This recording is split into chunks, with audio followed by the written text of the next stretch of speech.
Hello friends, welcome to my channel. Friends, अगर आपको मेरी वीडियोस अच्छी लगे तो please like comment and share, और अगर आप न्यू आ रहे हो तो सब्सक्राइब भी कर लेना।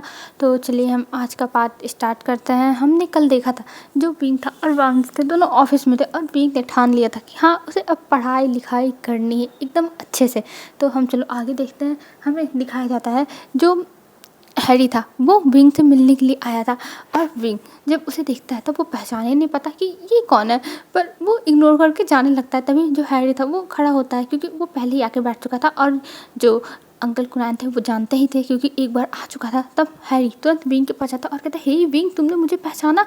तुम तो मुझे देख के भाग रहे हो, जैसे लग रहा है मेरे अंदर कोई चुड़ैल की आत्मा घुस चुकी है। तुम ऐसा कैसे कर सकते हो विंग? तब विंग कहता मैं आपको जानता हूँ क्या?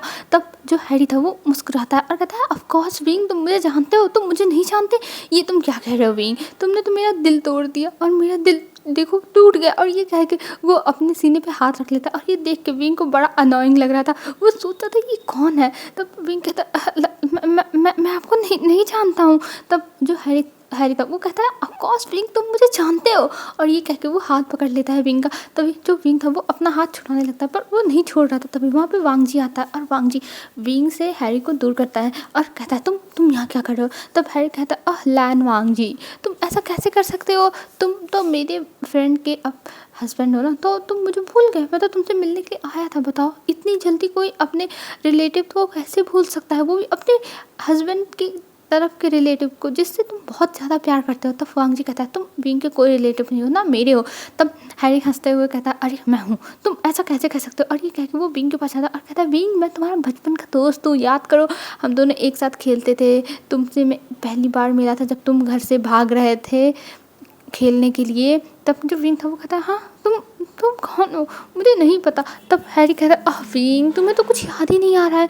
तुम्हारी मेमोरी कितनी ज़्यादा वीक है, सच में तुम बचपन से ही बहुत ज़्यादा तुम्हारी मेमोरी वीक थी, और अभी भी ऐसा ही है।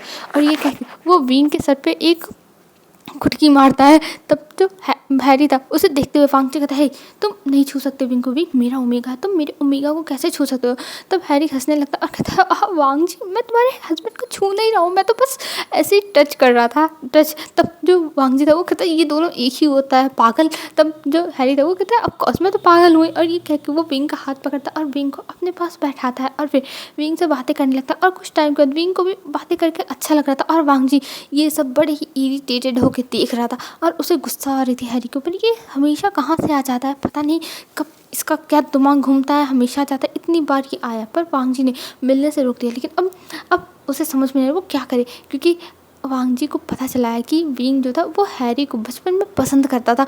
तो इसलिए वो थोड़ा पॉजेसिव बन रहा है कि कहीं विंग को फिर से हैरी ना पसंद आ जाए, और विंग फिर से हैरी के पास ना चला जाए। उसके लिए तो एक राइवल आ चुका है, वांग जी यही सोचता है। और फिर जो हैरी था वो विंग से बातें करने लगता है। तभी वहाँ पे कुनैन आते हैं, और मिंगयाओ और शिचान सब लोग आते हैं, और सब लोग बैठ के हैरी से बहुत अच्छे से बातें करने लगे थे। और सब लोग अब ऐसे बातें कर रहे थे हैरी से, जैसे लग रहा था वो लोग हैरी को कितने बरसों पुराने, कितने सालों से जानते हैं। और ये देख के वांग जी कह रहा था, सच में ये मेरे घर वाले हैं? मुझे तो बिलीव नहीं हो रहा है, ये मेरे घर वाले हैं, मतलब कुछ भी, ये लोग इस इंसान को इतना सर पे चढ़ा लिए हैं, बाप रे। और ये कह के वो बस देख रहा था उन लोगों को घूर घूर के। तभी जो कुनैन थे वो कहते हैं, क्या हुआ वांग जी, तुम ऐसे खड़े क्यों? तुम भी बैठ जाओ, अरे तुमको भी बातें करनी चाहिए। वैसे हमें पता है कि तुम ज़्यादा बातें नहीं करते हो, लेकिन यहाँ पे कर सकते हो वांग जी, ऐसे कोई बात नहीं है। और ये कह के वो वांग जी को देखते हैं, और वांग जी बहुत ज़्यादा इरिटेट होता है, अपनी मुट्ठी बना लेता है, पर वो किसी से कुछ भी नहीं कहता, और फिर चुपचाप बैठ जाता है वहीं पर, और कहता है, वांग जी तू शांत रह, तुझे कुछ भी नहीं रिएक्ट करना है इन लोगों के बातों पे, ये लोग तेरा दिमाग खराब बस करेंगे। ये कह के वांग जी वहीं पे बस बैठ जाता, और इन लोगों की जो भी बातें थी उन सबको सुन रहा था। और फिर वांग जी कहता, विंग विंग, पर विंग कुछ भी रिएक्शन नहीं दे रहा था। विंग बस अपनी बातों में ही लगा था। ये देख के वांग जी जोर से कहता है, विंग। तब जो विंग था वो दिखता और कहता, क्या हुआ हस्बैंड, आप ऐसे क्यों बातें कर रहे हो? क्या हुआ, आप चिल्ला क्यों रहे हो? आप ठीक तो हो ना? तब जो वांग जी वो लंबी सी सांस लेता और कहता, विंग तुम्हें कॉलेज नहीं जाना है?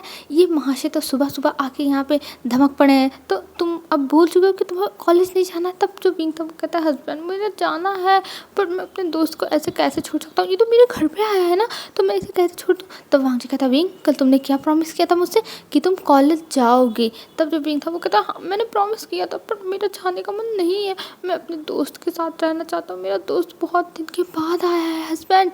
तब जो कुनाल था वो कहते जाने दो वांग जी, एक दिन के लिए उसका फ्रेंड है और तुम ऐसे बिहेव कर रहे हो। तब जो वांग जी था उसे अपने अंकल के ऊपर भी बहुत गुस्सा आ रही थी, क्या करे वांग जी यही सोच रहा था और परेशान हो रहा था। फिर वो कहता विंग देखो मैंने कहा ना तुम्हें आज अपनी क्लासेस लेनी होगी, तुम्हें कॉलेज चलना ही होगा। तब जो विंग था वो कहता पर हस्बैंड मैं यहाँ रुकना चाहता हूँ, मैं हैरी के साथ बातें करना चाहता हूँ, मुझे अच्छा लग रहा है। तब जो वांग जी था वो कहता है विंग तुम मेरी बात नहीं मानोगे, और ये कह के वो विंग को देखने लगता है और थोड़ा उदास फेस बना लिया था।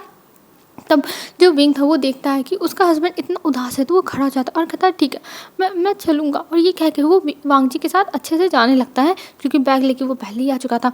तो जो कुनाल था वो कहता है वांग जी तुम ऐसा कैसे कर सकते हो, वो बेचारा बच्चा अपने दोस्त से इतने टाइम के बाद मिला है और तुम ऐसे बिहेव कर रहे हो, मुझे तो विश्वास नहीं हो रहा है वांग जी, तुम सच में बहुत ज़्यादा क्रूर पर्सन हो। तब जो विंग था वो कहता नहीं नहीं अंकल ऐसी कोई बात नहीं, मेरे हस्बैंड बहुत अच्छे हैं, वो मुझसे प्यार करते हैं और इसलिए वो मेरा भला चाहते हैं और इसलिए मैं चला जाऊँगा। और ये कह के विंग वहाँ से जाते हुए हैरी को बाय करता है और फिर विंग वहाँ से चला जाता है और हैरी कुछ टाइम तक वहाँ पे बातें करता है और फिर वो भी निकल आता है। और इधर हमें दिखाते हैं जो कार थी उसमें विंग और वांग जी दोनों बैठे हुए थे, पर वांग जी विंग से कुछ भी बातें नहीं कर रहा था, वो बस चुपचाप कार ड्राइव कर रहा था। और ये देख के विंग समझ चुका था कि उसका हस्बैंड उससे नाराज़ है और ये देख के विंग कहता है हस्बैंड आप मुझसे नाराज़ हो, हस्बैंड आप मुझसे नाराज़ हो। पर वांग जी उसे कोई भी रिस्पॉन्स नहीं दे रहा था, वो कुछ बोल ही नहीं रहा था। और ये देख के विंग को और भी ज़्यादा बुरा लग रहा था कि उसने क्यों ये गलती कर दी, उसे हस्बैंड की बात एक ही बार में मान लेनी चाहिए थी, उसे वहाँ पे नहीं रुकना चाहिए था हैरी के बाद। तब जो विंग था वो वांग जी के सामने मुड़ जाता है, मतलब सीट बेल्ट निकाल के उसकी तरफ मुड़ जाता है और कहता है हस्बैंड देखो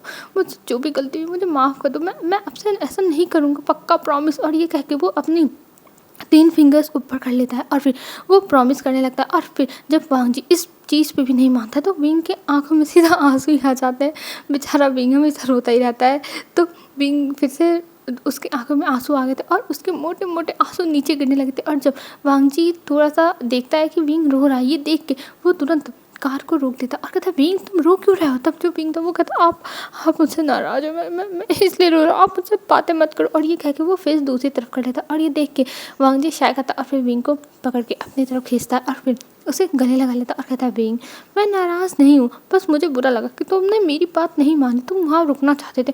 तब जो विंग था वो कहता है पर वो मेरा दोस्त था तो इसलिए मैं बस उससे बातें करना चाहता था और कुछ नहीं, और अगर आपको नहीं पसंद है ना तो मैं उससे बातें नहीं करूँगा। और ये कह के वो फिर से वांग जी के गले लग गया था और एकदम वांग जी से चिपकने की कोशिश कर रहा था, पर वांग जी अपने सीट पे तो उनके बीच में थोड़ा गैप भी था। पर कुछ टाइम तक वांग जी ऐसे ही विंग को लेके वहीं पे बैठा रहता और फिर कहता चलें अब क्योंकि मुझे ऑफिस टाइम से पहुंचना है। तब विंग कहता हाँ मैंने कब रोका है। और ये कह के वो दोनों फिर अब पहुंच जाते हैं कॉलेज और कॉलेज में वांग जी विंग को ड्रॉप करता है और सीधा ले जाके उसके क्लास में छोड़ता है क्योंकि वो किसी के ऊपर विश्वास नहीं करेगा, कहीं भी रिस्क नहीं लेगा, वो खुद ले जाके वह विंग को बैठाता है नहुसंग के पास और फिर वहाँ से निकल जाता है। और इधर हमें दिखाते हैं अभी वांग जी आ चुका था अपने ऑफिस में और यहाँ पे जैसे पहुँचता है वैसे हैरी वहाँ पे बैठा हुआ था और ये देख के वांग जी फिर से इरिटेट हो जाता है और कहता तुम मेरा पीछा क्यों कर रहे हो, तुम यहाँ आ गए, तुम तो विंग से मिल चुके हो ना। तब हैरी कहता है हाँ वांग जी मैं मिल चुका हूँ पर मुझे तुमसे बातें करनी थी तो मैं तुमसे बात करने के लिए यहाँ पे आ नहीं सकता हूँ क्या। तब वांग जी कहता है कौन सी बात रह गई तुम्हारी जो तुम नहीं कर पाए।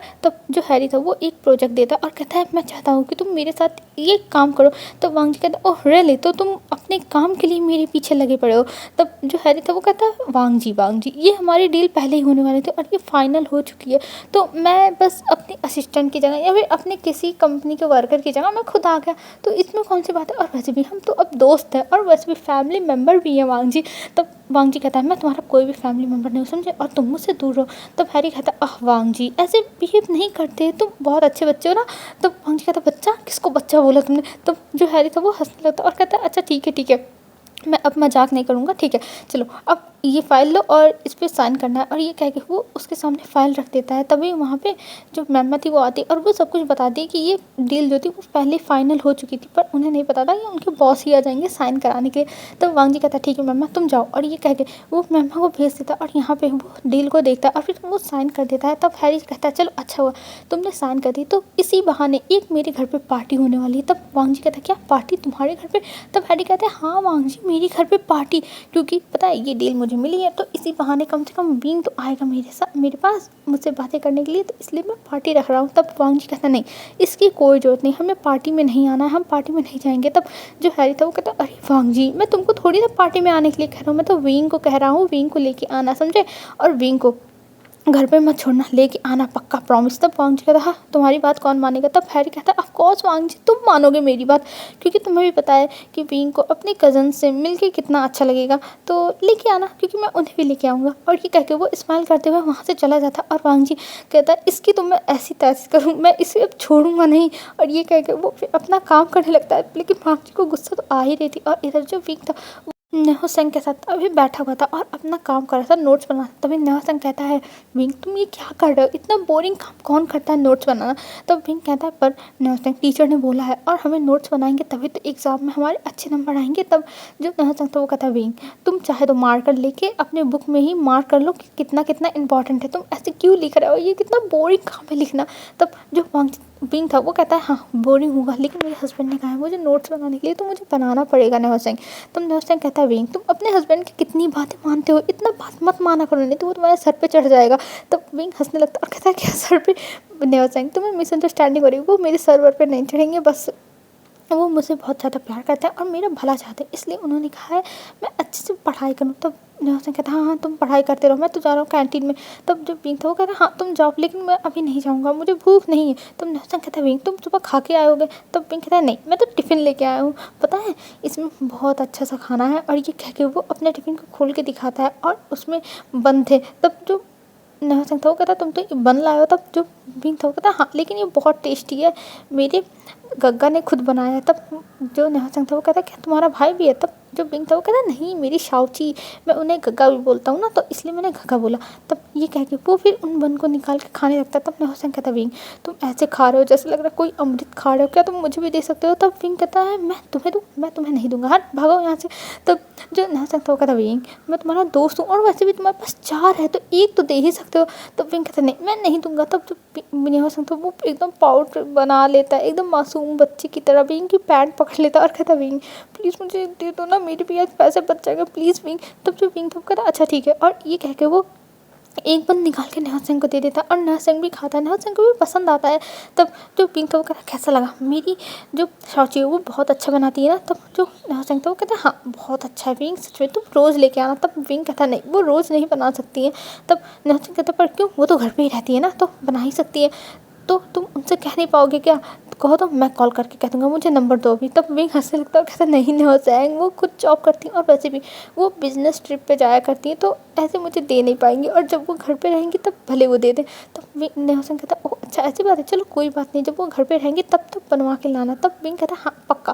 और ये कह के वो दोनों बात कर रहे थे और वहीं पे एक साया था जो विंग को ऐसे खुश देख के बहुत ज़्यादा ही गुस्से में था। वो जो इंसान था वो अपने हाथों में जो पेन लिया था उसे भी तोड़ देता है गुस्से में और कहता है विंग मैं तुम्हें छोड़ूंगी नहीं, मैं तुम्हें नहीं छोड़ूंगा। और ये कह के वो साया वहाँ से अब चला गया था। और इधर जो विंग नेहो था वो अपना खाना खाता है। फिर उसके बाद अब फिर से दूसरी क्लासेस लगी हुई थी। अब विंग और नेहो अपनी क्लासेस पूरी अटेंड करते हैं और फिर शाम को जाते समय विंग को अब घर जाना था। विंग जाना चाहता था वांग जी के पास, पर वांग जी ने पूरा मना कर दिया था एकदम सख्ती के साथ कि तुम मेरे ऑफिस नहीं आ सकते, अगर तुम मेरे ऑफिस आए तो तुम्हारी खैर नहीं। तो विंग अपनी खैर ऐसे बर्बाद करने तो जाएगा नहीं, तो इसलिए विंग नहीं जाता है। वो बस चुपचाप अब कार का वेट कर रहा था कि कार आए तो वो घर पे जाए, और वेट करते हुए तभी उसकी एक कार आती और उस कार को देख के विंग समझ जाता है कि वो हाँ उसी की कार है, और उसमें बैठ के वो घर पे चला जाता है। और इधर जो वांग जी था आज उसे बहुत सारा काम था, और उसे जो मैम थी उसने कहा था सर ये सब बहुत ज़्यादा अर्जेंट है और आप बहुत दिन से अपने जो और सारे मीटिंग्स हैं उन सबको आप डिले कर रहे हो, इस वजह से आपके ऊपर बर्डन बहुत सारा आ चुका है वर्क का, और हम इसको अब नहीं छोड़ सकते, हमें आज ही आज ख़त्म करना होगा। तब जो वांग जी था वो कहता है ठीक है मैम मैं कर लूँगा, तुम भी जा सकती हो। पर मैम नहीं जाती, वो अपना काम करती है। और फिर जब रात के देखती है कि 8 बज चुके हैं तब वो जाती है वांग जी से परमिशन लेती है। तब वांग जी कहता है मैम मैंने तो तुमसे कहा था जाने के लिए पर तुम ही नहीं गई। तब मम्मा कहती है नहीं सर ऐसी कोई बात नहीं है, आप थे तो इसलिए मैं भी आपकी बस हेल्प करना चाहती थी। और ये कह के फिर वो वहाँ से निकल जाती है। और इधर जो मम्मा थी वो आती है अपने फादर के पास, क्योंकि उसके फादर का ऑपरेशन हुआ था। तो वो आई थी हॉस्पिटल में अपने फादर के पास, और वहाँ पे कुछ टाइम तक अपने फादर के पास ही रहती है। तभी जो मम्मा के फादर थे वो कहते हैं मम्मा तुम्हें घर जाना चाहिए, तुम यहाँ पे मत रुको, वैसे भी कल सुबह तुम्हें ऑफिस जाना है। तब मम्मा कहती है नहीं फादर इसकी कोई ज़रूरत नहीं है, मैं आपके साथ यहीं रह लूँगी, और वैसे भी मैंने कैंटीन में खाना खा लिया है। और ये कह के वो अपने फादर के पास ही अब रुक जाती है। और इधर वांगजी अपना काम ख़त्म करता है। तब देखता है कि अभी 9 बज चुके हैं। ये देख के वो तुरंत घर के लिए निकल जाता है। और जब घर पे पहुंचता है, जैसे ही उसके कार की आवाज़ आती है वैसे ही विंग सोफे पर से उठ के उसके पास दौड़ते हुए जाता है। और विंग तुरंत वांगजी को गले लगा लेता है। और वांगजी देखता है कि विंग उसका इंतज़ार कर रहा था यहीं पे बैठ के। ये देख के उसके चेहरे पे स्माइल आ जाती है, और वो भी विंग को हवा में उठा लेता है और कहता है विंग मैंने तुम्हें बहुत मिस किया। तब विंग कहता है हस्बैंड मैंने भी आपको बहुत मिस किया, बहुत बहुत बहुत। और ये कह के वो विंग के गले ही कुछ मतलब वांगजी के गले ही कुछ टाइम तक लगे रहता है। और वांगजी उसे ऐसे ही गोद में उठाए रहता है। फिर विंग से वांगजी कहता है तुमने खाना खाया, चलो मैं भी खा लेता हूँ फ्रेश होकर। तब विंग अपना सर नीचे कर लेता है। तब वांगजी कहता है विंग क्या हुआ। तब विंग कहता है एक्चुअली मैंने नहीं खाया है। तब वांगजी कहता है तुमने क्यों नहीं खाया खाना, मैंने कहा था ना खा लो खाना, तो तुमने क्यों नहीं खाया, मैंने कॉल करके बताया था तुम्हें। तब विंग कहता है पर आपके बिना मुझे खाना अच्छा नहीं लगता, इसलिए मैंने नहीं खाया, मुझे आपके साथ ही खाना है। तो वांगजी कहता है अच्छा ठीक है, अब हम बहस नहीं करेंगे और मैं जा रहा हूँ फ्रेश होकर आता हूँ, फिर हम दोनों खाएंगे ठीक है। तब विंग कहता है ठीक है। और वांगजी फिर जाता है अपने रूम में विंग को ऐसे गोद में ही लेके, और विंग को ले जाके बेड पे बैठा देता है। और फिर चला जाता है फ्रेश होने के लिए। फ्रेश होकर थोड़ी देर बाद आता है तो देखता है विंग बैठा हुआ है। तब वांगजी कहता है चलो हम भी खाने चलते हैं।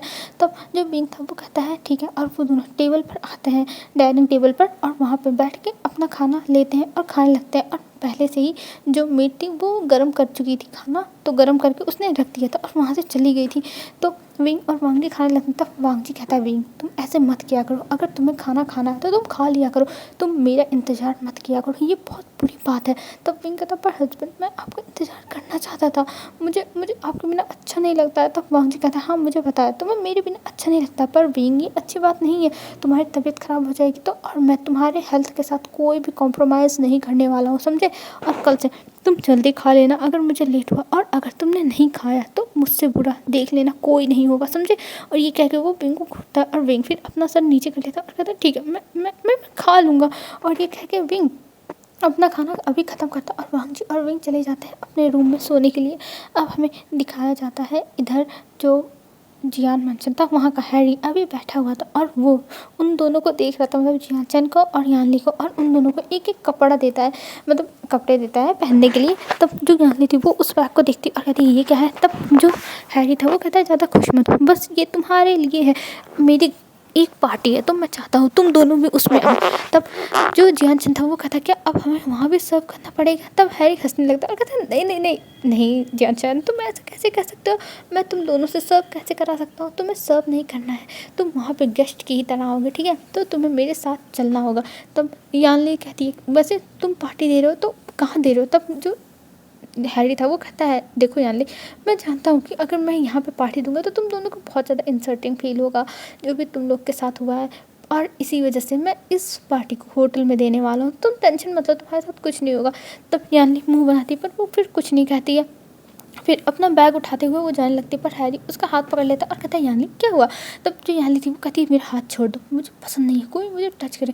तब जो हैरी था वो कहता है तुम अरे ऐसे कैसे बिहेव कर सकते हो यानली, मैं तुम्हारा दोस्त हूँ, मैं तुम्हारा बेस्ट फ्रेंड हूँ समझी। तब यानली कहती है नहीं तुम मेरे दुश्मन हो और कुछ नहीं, और वैसे भी तुम अगर मेरे मॉम डैड के बारे में बता दो तो हो सकता हो मैं सोच सकूँ कि तुम्हें अपना दोस्त बनाना है कि नहीं। तब हैरी ये सुनते ही वो हाथ छोड़ देता है और वो तुरंत समझ जाता है कि यानली इसलिए उसके साथ इतने अच्छे से बिहेव कर रही थी, इसलिए वो कहता है नहीं नहीं तुम जाओ, मैं तुम्हारे मॉम डैड के बारे में कुछ भी नहीं बताऊँगा, और वैसे भी ये मेरा कोई मैटर नहीं है, मैं इसमें नहीं पढ़ने वाला हूँ, तो तुम अपना देख लो। तब यानली कहती हाँ मत बताओ मैं खुद पता लगा लूँगी, और ये कह के वो बैग को फेंक देती है। तब हैरी कहता है यानली ये क्या है, अगर तुम्हें ऐसे ही बिहेव करना है तो तुम इस घर से निकल जाओ समझी। तभी जो जियान चंद था वो बैग को उठा लेता और कहता नहीं इसकी कोई जरूरत नहीं है, और ये कह के वो बैग लेके वहाँ से यानली को पकड़ के चला जाता है। और इधर जो हैरी था वो बैठ जाता और लंबी सी सांस लेता और कहता मैं इन दोनों का क्या करूँ।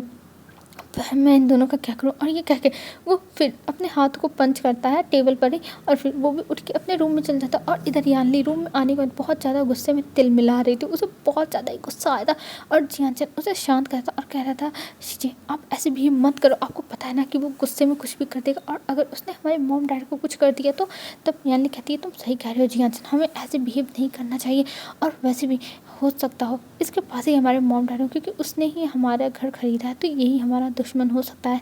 और ये कह के वो जियानचन के साथ अभी बैठ के कुछ सोच रही थी कि उसे कुछ प्लान बनाना होगा अपने मॉम डैड के बारे में पता करने के लिए। अगर वो नहीं पता कर पाई तो बहुत बुरा होगा, इसलिए वो अभी बस प्लान बना रही थी कि उसे कुछ ना कुछ तो करना ही होगा। और हमें यहाँ से सीन शिफ्ट करके दिखाते हैं, अभी जो शोएब और शाओ शिनचैन थे वो दोनों एक दूसरे के सामने बैठे हुए थे और थोड़ी बहुत बातें कर रहे थे, पर दोनों बहुत ज़्यादा ही नर्वस थे क्योंकि दोनों की अरेंज मैरिज है और दोनों बस एक दूसरे को देख रहे थे। तभी जो शाओ शिनचैन था वो कहता है, मैंने सुना है आप एक बड़ी कंपनी में काम करते हैं। तब जो शोएब था वो कहता है, हाँ मैं लैन कंपनी में काम करता हूँ, लैन वांगजी के साथ। तब जो शोएब था वो पूछने लगता है, मतलब शाओ शिनचैन पूछने लगता है कि आप कौन सा काम करते हो और आप क्या उनके असिस्टेंट हो। तब जो शोएब था वो बताता है कि नहीं वो असिस्टेंट नहीं, वो वांगजी का दूसरा ब्रांच है वहाँ संभालता है, वो वहाँ का बॉस है, और भी सब कुछ बताता है। और वहाँ पे वो दोनों बात कर रहे थे और तभी वहाँ पे जो सिया थी वो आती है और सिया आके वांगजी को देखती है, मतलब जो शोएब था उसे देखती है और कहती है, शोएब तुम आज डेट पे आए हो। ओह माय गॉड, मुझे तो विश्वास नहीं हो रहा तुम डेट करने लगे। तब जो शोएब था वो कहता है, तुम यहाँ से चली जाओ शिया, मुझे तुमसे बात नहीं करनी है। तब शिया कहती है, शोएब तुम ऐसे कैसे कर सकते हो, तुमने मेरी लाइफ बर्बाद कर दी और तुम अब यहाँ पे आके अपनी डेट एंजॉय कर रहे हो, मैं तुम्हें अच्छे से नहीं रहने दूंगी। और जो शाओ शिनचैन था उसे समझ में नहीं आया था कि ये क्या हो रहा है। तभी जो शोएब था वो कहता है, तुम करना क्या चाहते हो शिया, तुम यहाँ पे क्यों आई हो। तब शिया कहती है, तुमने वांगजी की शादी किसी और से करा दी और मेरी लाइफ डिस्ट्रॉय हो जाए। तब शोएब स्मक करता और कहता है, तुम्हारी लाइफ डिस्ट्रॉय नहीं हो, बस तुम्हें जो तुम्हारा एटीएम मशीन था वो पैसे देना बंद कर दिया है, बस यही फ़र्क है सिया, और कोई फ़र्क नहीं। और तुम इन सब में क्यों पड़ रही हो, अब जाओ अपनी लाइफ एंजॉय करो, अच्छे से मज़े करो। तुम ऐसे भांजी के पीछे क्यों पड़ रही हो, एक मैरिड इंसान के पीछे नहीं पड़ना चाहिए सिया, ये बहुत बुरी बात होती है। तब सिया कहती है, तुम तो चुप करो शिया, तुम्हारी वजह से वो विंग हम दोनों के बीच में आया और देख लेना मैं विंग को बर्बाद कर दूंगी। तब जो जो शोएब था वो कहता है, अरे तुम विंग को कुछ कर पाओगे। मुझे तो नहीं लगता सिया तुम विंग को कुछ कर पाओगे, क्योंकि विंग से पहले वांगजी तुम्हारे सामने आके खड़ा हो जाएगा। विंग को प्रोटेक्ट करने के लिए तो अपना देख लेना कि तुम्हें आगे क्या करना है, क्योंकि मुझे पता है वांगजी विंग को कुछ भी नहीं होने देगा, कुछ भी नहीं शिया, तो तुम अपना मैनेज कर लेना, ठीक है। वैसे भी मुझे इन सब में पढ़ना तो नहीं चाहिए, लेकिन मैं एडवाइस तो दे ही सकता हूँ कि जितना उन दोनों से दूर रहो उतना ही अच्छा है, नहीं तो वांगजी तुम्हें बर्बाद कर देगा अगर विंग के ऊपर थोड़ी सी भी आ जाए। तब शिया हंसती और कहती है, तुम्हें लगता है कि विंग उसे संभाल पाएगा, तुम्हें नहीं पता है कि वांगजी का जब गुस्सा बढ़ता है तब वो मेरे पास आता है, मेरे पास, मैं ही उसे शांत करती हूँ। तब जो शोएब था वो कहता है, शिया अब तुम ये सब भूल जाओ, ऐसा कुछ नहीं होने वाला है। विंग के साथ वांगजी को गुस्सा ही नहीं आता है कि वो गुस्सा शांत करने के लिए तुम्हारे पास आएगा, तुमसे बातें करेगा। तुम बस एक नॉर्मल फ्रेंड थी जो हमारे कॉलेज में हमसे बातें करती थी तो बन गई थी, हमें तुम अच्छी इंसान लगी थी, लेकिन मुझे तो तुम्हारी सच्चाई पता चल गई थी तुम कैसी इंसान हो। और वैसे भी वांगजी ने कब तुम्हें अपना गर्लफ्रेंड कंसीडर किया, उसने तो कभी बोला ही नहीं कि वो तुम्हें अपना गर्लफ्रेंड मानता है, तुम ही हो जो हवा में उड़ती रहती हो कि वांगजी तुम्हारा बॉयफ्रेंड है, एक्सेट्रा एक्सेट्रा। तब जो शिया थी उसका हाथ एकदम भींच लेती है अपना और कहती है, मैं शोएब तुम्हें छोड़ूंगी नहीं, मैं तुम्हें देख लूँगी। और फिंगर अपना पॉइंट करते हैं शोएब पे। तब शोएब कहता है, अच्छा अच्छा जब देखना होगा देख लेना, अभी तुम यहाँ से जाओ क्योंकि मेरी डेट चल रही है, तो अभी बर्बाद मत करो। और ये कह के उसे जाने के लिए कहते हैं, और शिया के पास अब बोलने के लिए कुछ था ही नहीं बेचारी, अब उसके मुँह में जवानी नहीं रह गई थी कि वो क्या बोले। वो मतलब उसके सामने उसकी वो एकदम चुप्पी हो गई थी और फिर वो वहाँ से पैर पटकते हुए चली जाती है और इधर शोएब बैठ जाता है और हंसने लगता है। तभी जो शाओ शिनचैन था वो कहता है, ये सब क्या था और तुम क्या बातें कर रहे थे। तभी जो शोएब था वो कहता है, अभी तुम इन सब में मत पड़ो, तुम्हें धीरे धीरे सब कुछ पता चल जाएगा, तुम टेंशन मत लो। और ये कह के वो हंसता है, पर शाओ शिनचैन को कुछ समझ में नहीं आया, वो फिर इग्नोर ही कर देता है, छोड़ो मुझे क्या करना है, मुझे तो कुछ समझ में नहीं आया। और ये कह के वो दोनों फिर अपना जो था डेट, ब्लाइंड डेट, उसको एंजॉय करने लगते हैं, बातें करते करते हैं एक दूसरे के साथ। वैसे शादी इनकी पहले से फिक्स थी, बस ये दोनों एक दूसरे को जानते नहीं थे और एक दूसरे को देखे थे, लेकिन ऐसे कभी खुल के बातें नहीं हुई थी। बस ये पता था कि हमारी शादी तय है। तो आज इन दोनों को ही मौका मिला था, तो दोनों एक दूसरे से बातें कर रहे थे। अब हमें इधर वांगजी और विंग को दिखाया जाता है। विंग अभी उठा हुआ था और वो बस एक टक वांगजी को देखे जा रहा था, बस वांगजी को घूर रहा था। और वांगजी अभी सो रहा था और सोते हुए वांगजी को महसूस होता है कोई उसे घूर रहा है, जैसे कोई एकदम निश्चिंत होकर सो रहा है। और फिर जैसे कोई एक टक देखता है या फिर कोई निगरानी रखता है तो पता चल जाता है ना कोई हमें देख रहा है या फिर क्या है, ऐसा फील आ जाती है। तो ऐसे वांगजी को लगा और वांगजी ने अपनी आंखें खोल दी और उसने सामने देखा कि विंग बैठा हुआ है और उसे टक एक टुकड़ देखे जा रहा है। और ये देख के वांगजी के चेहरे पे स्माइल आ जाती है और वो कहता है, विंग तुम मुझे ऐसे क्यों देख रहे हो? पर जैसे ही वांगजी का जो आँख था उसे खुलता हुआ विंग देखता है, वो तुरंत अपनी आंखें बंद कर लेता है और वांगजी इस चीज़ पर हंसने लगता है कि विंग एकदम बच्चे की तरह बिहेव कर रहा है।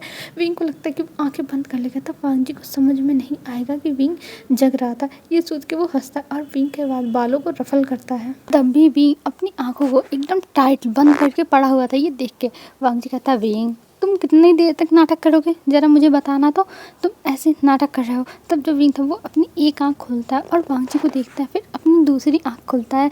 तब जो वांगजी था वो हंसने लगता है और कहता है, विंग ऐसा मेरे साथ बिहेव मत करो, अगर तुम ऐसे ही करते रहे ना तो मैं अपने ऊपर कंट्रोल नहीं कर पाऊंगा और फिर तुम मुझे दोष मत देना।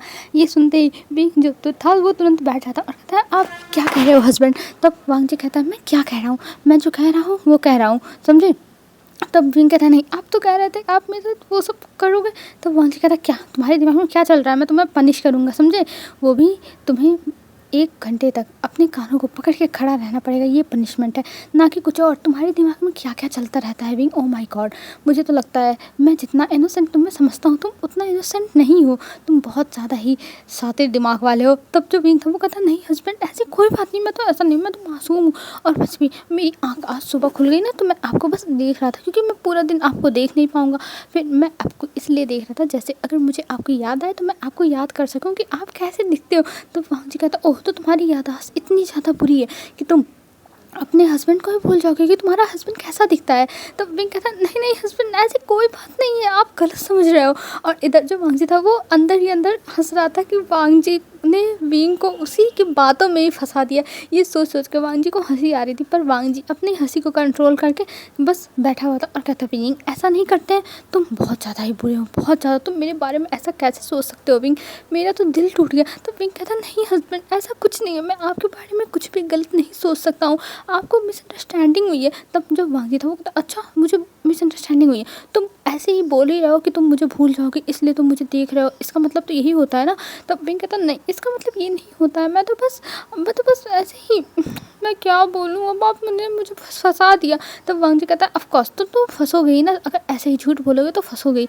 और ये कह के वो विंग को देखता और विंग मुँह बनाता है कि उसका हस्बैंड तो उसे हमेशा ही फंसा देते हैं, वो कहाँ कहाँ फंस जाता है। विंग यही सोचा था और वांगजी तभी कहता है, अच्छा ठीक है कोई बात नहीं, चलो अब तुम उठो अच्छे से तैयार हो, तुम्हें कॉलेज भी आना है। तब विंग कहता, हाँ कॉलेज भी जाना है। तब वांगजी कहता, अच्छा ठीक है बाबा तुम बोरिंग मत फील करो, देखो आज शाम को पार्टी है तो पार्टी में चलना है ना तुम्हें, तो आज चलना। तब जो विंग था वो कहता, क्या आज पार्टी है? तब वांगजी कहता है, हाँ आज पार्टी है विंग, और हम दोनों को ही बुलाया गया है तो तुम भी चलोगे ठीक है? तो विंग कहता है, मेरे पास नए कपड़े हैं मैं वही पहन के जाऊँगा। तो वांगजी कहता है, नहीं वो नहीं पहनना है, मैं तुम्हारे लिए एक बहुत अच्छा सा ड्रेस ऑर्डर कर दिया है, वो आ जाएगा ठीक है, तुम्हें वो पहन के जाना और पहले जाके अपनी क्लासेस लो, फिर उसके बाद पार्टी में जाने का प्लान बनाना, क्योंकि मुझे पता है तुम पार्टी में जाने की तैयारी करने लगोगे और स्कूल जाना भूल जाओ, मतलब कॉलेज जाना भूल जाओगे, जो मुझे बिल्कुल पसंद नहीं है, समझे? तब विंग कहता, हाँ ठीक है जा रहा हूँ ना, और ये कह के वो पाउट बना के बेड पर से उठता और फिर वहाँ से चला जाता। और ये देख के वांगजी को हंसी आ रही थी कि विंग कैसे बिहेव करता है, सच में वो हर बार विंग के प्यार में गिर जाता है, उसे भी नहीं पता चलता वो कितनी बार विंग के प्यार में गिर चुका है। और वांगजी हर बार यही सोचता है कि वो विंग के प्यार में फिर से गिर गया। और इधर वांगजी के पास से जाने के बाद विंग जाता है वॉशरूम में, और वॉशरूम में बस अपने आप को देख रहा था और कह रहा था, मेरे हस्बैंड कितने ज़्यादा क्रूर है, मुझे ऐसे करते हैं, मुझे तो समझ में नहीं आता मैं क्या करूँ। और ये कह के वो मुंह बनाता है, लेकिन फिर उसके बाद वो बात लेता है। बात लेने के बाद वो एक बाथरोब पहन के आता है बाहर, और वांगजी अभी वहाँ बैठा होता और कहता, विंग तुम आ गए? तब विंग कहता, हाँ मैं आ गया। और ये कह के वो वांग जी के सामने स्माइल करते हुए जाके खड़ा हो जाता था। वांग जी कहता अच्छा ठीक है और ये कह के वो जाने लगता है, पर जो विंग था वो उसे पकड़ लेता और कहता है आप जा रहे हो बात लेने के लिए? तब वांग जी कहता हाँ मैं ना जाऊँ? तब विंग कहता नहीं जाओ, और ये कह के वो जाने लगता और वांग जी की नज़र तो विंग के लिप्स पर ही टिक चुकी थी। विंग के लिप्स के नीचे का वो मोल और विंग का जो एकदम पिंक कलर का, मतलब नेचुरल पिंक था, वो नेचुरल लिप्स पिंक कलर के देख के वांग जी का तो सलाइवा बस अंदर ही जा रहा था और उसका गला सूख रहा था। और विंग को ये सब पता नहीं था और विंग उसका हाथ छोड़ के जाता है मिरर के सामने और वहाँ पे पाउट बनाए हुए ही वो अपने बालों को हेयर ड्राई कर रहा था, मतलब अपने हेयर को ड्राई कर रहा था। और तो वांग जी उसे देख रहा था और विंग अपने ही सोच में था, क्योंकि उसे कॉलेज नहीं जाना था, पर वांग जी उसे हर बार कॉलेज भेजता है। उसे समझ में नहीं आता है, हाँ, लेकिन उसने ठान लिया कि वो पढ़ाई करेगा, तो इसलिए वो अभी अपने बालों को सुखा रहा था और वो तैयार होने जा रहा था। वांग जी ये सब एक टक देख रहा था और सोच रहा था उसे क्या करना चाहिए, वो क्या करे। उसके दिमाग में अजब गजब ख्याल आ रहे थे। हेलो फ्रेंड्स, आज के लिए बस इतना ही। अब हम कल देखते हैं पार्टी में क्या होता है। तो फ्रेंड्स कल मिलते हैं। बाय बाय फ्रेंड्स, आप लोग अच्छे से रहना, अपना ध्यान रखना और हाँ कमेंट कर देना यार, आप लोग कमेंट करते ही नहीं हो इतने कहने के बावजूद, तो इसीलिए प्लीज़ यार कमेंट कर देना। बाय बाय फ्रेंड्स, कल मिलते हैं।